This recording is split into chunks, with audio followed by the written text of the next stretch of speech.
Hi friends, inter second year commerce important questions Telugu medium Telangana state intermediate board exams రాసే students కోసము నేను prepare చేసినటువంటి important questions list.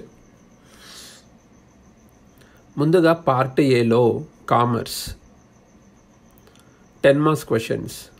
First one, ద్రవ్య market లేదా విత్త మార్కెట్ మరియు మూలధన మార్కెట్ మధ్య గల తేడాలను వివరించండి. బ్రాకెట్లో మే 2018, మే 2017 అంటే మే 2018 అండ్ 2017లో ఈ క్వశ్చన్ వచ్చింది పబ్లిక్ ఎగ్జామ్లో. ఇలా ఆ క్వశ్చన్ ఏ ఎగ్జామ్లో వచ్చిందో ఆ ఇయర్ ప్లస్ ఆ మంత్ నేను బ్రాకెట్లో ఇచ్చాను. అది చూస్తే మీకు ఐడియా వస్తుంది ఆ క్వశ్చన్ ఎంత ఇంపార్టెంట్ ఎగ్జామ్కి అనేది. సెకండ్ క్వశ్చన్, స్టాక్ ఎక్స్చేంజ్ అంటే ఏమిటి? స్టాక్ ఎక్స్చేంజ్ విధులని వివరించండి.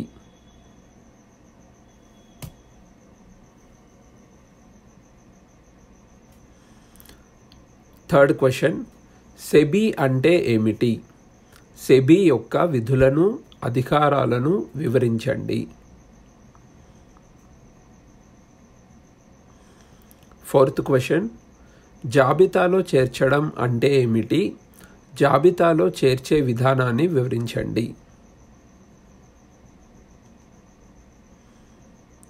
ఫిఫ్త్ క్వశ్చన్, బ్యాంకింగ్ అనగా ఏమిటి? బ్యాంకింగ్ యొక్క విధులను తెలుపుము. సిక్స్త్ క్వశ్చన్, ఈ బ్యాంకింగ్ అనగా ఏమిటి? ఈ బ్యాంకింగ్ యొక్క రకాలను తెలుపుము. సెవెంత్ క్వశ్చన్, ఈ బ్యాంకింగ్ అనగా ఏమిటి? ఈ బ్యాంకింగ్ యొక్క లాభ నష్టాలను తెలుపుము. ఎయిత్ క్వశ్చన్, ఐఆర్డిఏ అనగా ఏమిటి? ఐఆర్డిఏ యొక్క విధులను అధికారాలను వివరించండి. నైన్త్ క్వశ్చన్, బీమా అంటే ఏమిటి? బీమా సూత్రాలను వివరింపుము. 10th క్వశ్చన్, నిర్వహణ సూత్రాలను తెలపండి. 11th క్వశ్చన్, నిర్వహణ రంగంలో హెన్రీ ఫెయాల్ కృషిని వివరించండి. దీంతో 10 మార్క్స్ క్వశ్చన్స్ అయిపోయినాయి. మొత్తం 11 క్వశ్చన్స్. ఇప్పుడు 5 మార్క్స్ క్వశ్చన్స్ చూద్దాం. ఫస్ట్ క్వశ్చన్, ప్రాథమిక మార్కెట్ మరియు ద్వితీయ మార్కెట్ మధ్య గల తేడాలను వివరించండి. సెకండ్ క్వశ్చన్, ద్రవ్య మార్కెట్ లేదా విత్త మార్కెట్ అంటే ఏమిటి? దాని విధులను తెలపండి. థర్డ్ క్వశ్చన్, మూలధన మార్కెట్ అంటే ఏమిటి? దాని విధులను తెలపండి.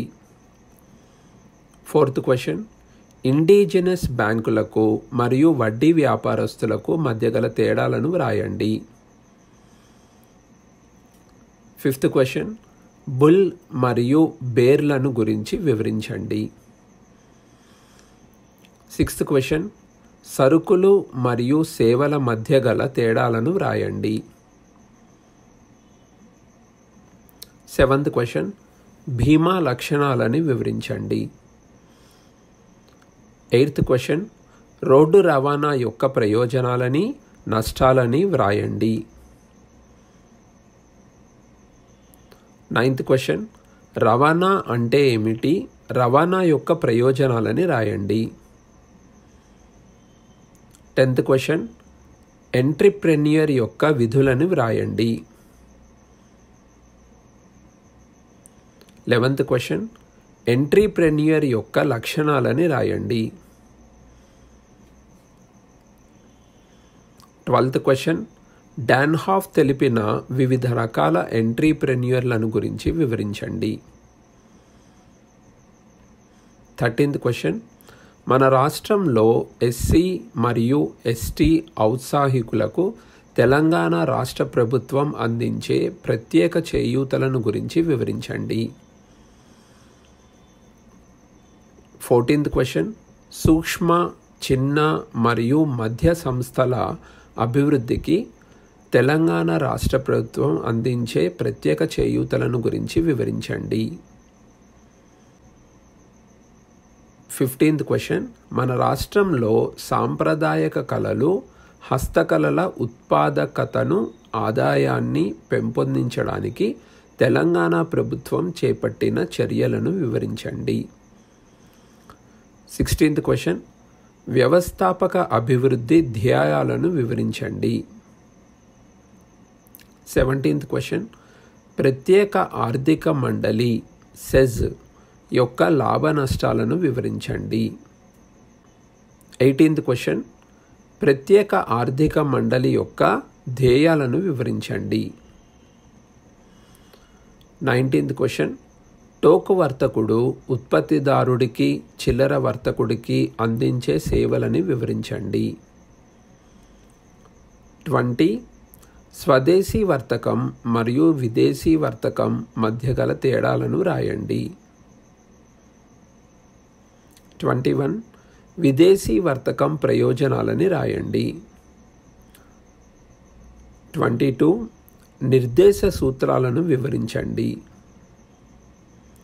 23, వ్యవస్థీకరణ ప్రక్రియలోని దశలను వివరించండి. 24, ప్రణాళిక లక్షణాలను తెలపండి. 25, ప్రణాళిక రకాలను తెలపండి. దీంతో 5 మార్క్స్ క్వశ్చన్స్ కంప్లీట్ అయినాయి. మొత్తం 25 క్వశ్చన్స్. Next 2 marks questions. ద్రవ్య మార్కెట్ లేదా విత్త మార్కెట్ అంటే ఏమిటి? కాల్ రేట్ అంటే ఏమిటి? 3rd క్వశ్చన్, వాణిజ్య బిల్లు అంటే ఏమిటి? 4th question, treasury bill. 5th question, lame duck అంటే ఏమిటి? 6th క్వశ్చన్, స్టాగ్ అంటే ఏమిటి? 7th, Jaber. 8th, broker. 9th, హామీ ఎష్యూరెన్స్. 10th, సేవలు. 11th, నగదు credit cash credit. 12th, ATM. 13, endowment policy. 14, యావజ్జీవిత పాలసీ. 15, గిడ్డంగుల రకాలను తెలపండి. 16th, వదులుకోలు విలువ. 17th, ఎంట్రీప్రెన్యూర్. 18th, ఎంట్రీప్రెన్యూర్షిప్. 19th, నాయకత్వం. 20, అనుకరణ ఎంట్రీప్రెన్యూర్.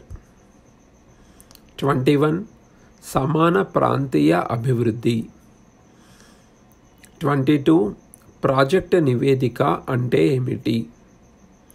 23, బ్రిడ్జి లేదా వారధి రుణాలు అంటే ఏమిటి? 24, స్వదేశీ వర్తకం అంటే ఏమిటి? 25, హాకర్లు మరియు పెడ్లర్స్ అంటే ఏమిటి? 26, చీప్ జాక్స్ అంటే ఏమిటి? 27, వీధి దుకాణాలు స్ట్రీట్ స్టాల్స్. 28, బహుళ దుకాణాలు. 29, పరపతి లేఖ అనగా ఏమిటి? 30, నౌకాభార పత్రం అంటే ఏమిటి? 31, ఉత్పత్తి స్థాన ధృవపత్రం అంటే ఏమిటి? 32, మారకపు రేటు అంటే ఏమిటి?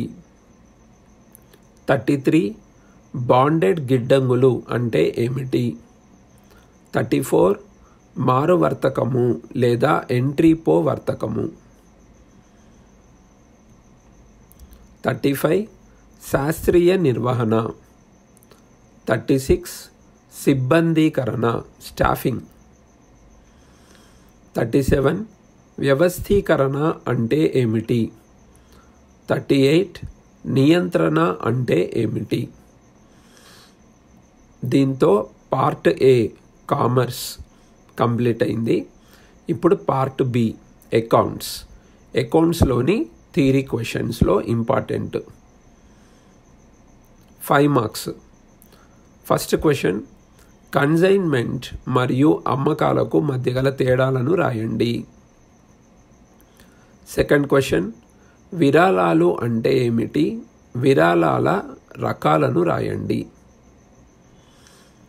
థర్డ్ క్వశ్చన్, వసూలు చెల్లింపుల ఖాతాకు ఆదాయ వ్యయాల ఖాతాకు గల తేడాలను రాయండి. ఫోర్త్, వసూలు చెల్లింపుల ఖాతా లక్షణాలను రాయండి. ఫిఫ్త్, ఆదాయ వ్యయాల ఖాతా లక్షణాలను రాయండి. సిక్స్త్, కంప్యూటరైజ్డ్ అకౌంటింగ్ యొక్క లక్షణాలను రాయండి.